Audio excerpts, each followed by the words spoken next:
तो क्या वसुंधरा राजे अब हिलाने जा रही हैं मोदी और शाह की कुर्सी? न सिर्फ राजस्थान में बल्कि केंद्र की राजनीति में भी कर सकती हैं बड़ा उलटफेर। जी हां, नमस्कार। नेक्स्ट 9 न्यूज पर आपका बहुत बहुत स्वागत है और मैं हूं आपके साथ वफा अब्बास।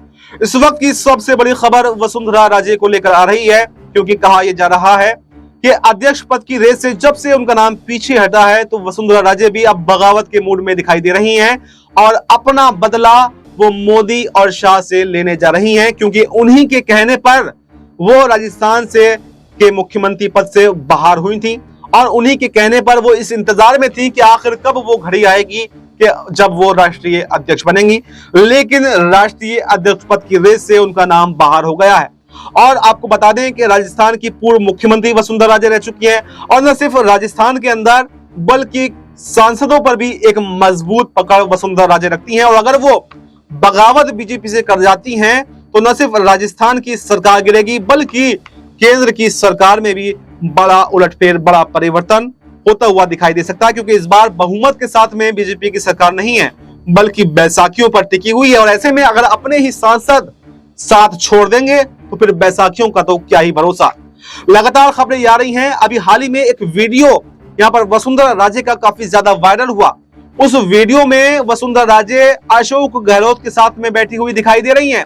और हालांकि ये जो मुलाकात थी अचानक में मुलाकात बताई जा रही है, एक एयरपोर्ट पर दोनों ही नेता आमने सामने मिलकर, जिसके बाद में ये मुलाकात चली। 15 मिनट से ज्यादा की मुलाकात यहाँ पर चली, ये बात सामने आई। और इस मुलाकात में राजनीति से भी को लेकर भी चर्चा हुई। तो उसके बाद में वापस राजनीतिक गलियारों में ही चर्चाएं हो गई कि हालांकि पहले भी वसुंधरा राजे और अशोक गहलोत जो है समय समय पर मिलते रहे हैं। दोनों काफी ज्यादा विपक्षी नेता होने के बावजूद भी दोनों के बीच में रिश्ते जो हैं वो अधिक अच्छे रहे हैं। तो ऐसे में अब वापस ये सवाल उठने लगे हैं कि क्या राजस्थान में बड़ा उलटफेर होगा, और अगर राजस्थान में उलटफेर होता है तो क्या राजस्थान के साथ साथ केंद्र की राजनीति में भी उलटफेर होगा, क्योंकि सीएम भजनलाल से कोई भी खुश नहीं है। एक तरफ आपने देखा ही होगा कि किस तरह से यहाँ पर किरोड़ी लाल मीणा ने अपनी सरकार के खिलाफ मोर्चा खोला था, उसके बाद में उनको कारण बताओ नोटिस दिया गया, उसके बाद में जाकर बगावत थोड़ी शांत हुई।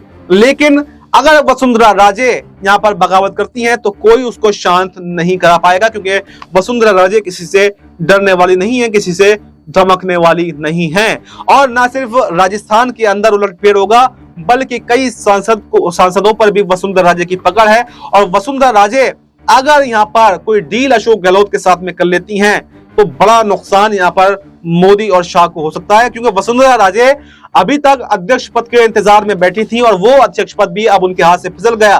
कोई भी बड़ी जिम्मेदारी उनको नहीं दी गई। हालांकि 2023 के चुनावों में मुख्यमंत्री के तौर पर वसुंधरा राजे का नाम ही सबसे आगे था, लेकिन जिस तरह से पर्ची देकर यहाँ पर वसुंधरा राजे का नाम हटाकर सीएम भजनलाल को मुख्यमंत्री बनाया गया, इससे तमाम ही राज्यों में जो है काफी ज्यादा आलोचना का सामना बीजेपी को करना पड़ा था। और अब शायद वो वक्त आ गया कि बीजेपी को ये समझ आ जाएगा कि अगर यहाँ पर पर्ची से सीएम बनाया जाता है तो वो कितना दुर्भाग्यपूर्ण हो सकता है, कितना खतरनाक जो है वो हो सकता है। इसलिए वसुंधरा राजे अगर यहाँ पर खेल बिगाड़ती हैं तो न सिर्फ राजस्थान में खेल बिगड़ेगा बल्कि केंद्र की राजनीति में मोदी और शाह की धराशायी हो सकती है। और चौतरफा मोदी शाह पहले से ही घिरे हुए हैं, क्योंकि यहाँ पर नीतीश और नायडू भी वक्त वक्त पर जो है समर्थन वापसी लेने की धमकी यहाँ पर देते रहते हैं। तो ऐसे में वसुंधरा राजे अगर यहाँ पर साथ छोड़ती हैं तो न सिर्फ वसुंधरा राजे बल्कि नीतीश और नायडू भी बड़ा खेल करते हुए दिखाई दे सकते हैं। आने वाले समय में ये देखना आपका काफी दिलचस्प होने वाला है कि क्या वसुंधरा राजे कोई बड़ा खेल करती हैं या फिर नहीं। फिलहाल इस रिपोर्ट में, इस खबर में इतना ही। इस रिपोर्ट पर आपकी क्या राय है कमेंट बॉक्स में अपनी राय जरूर दें और हमें दीजिए इजाजत। नमस्कार।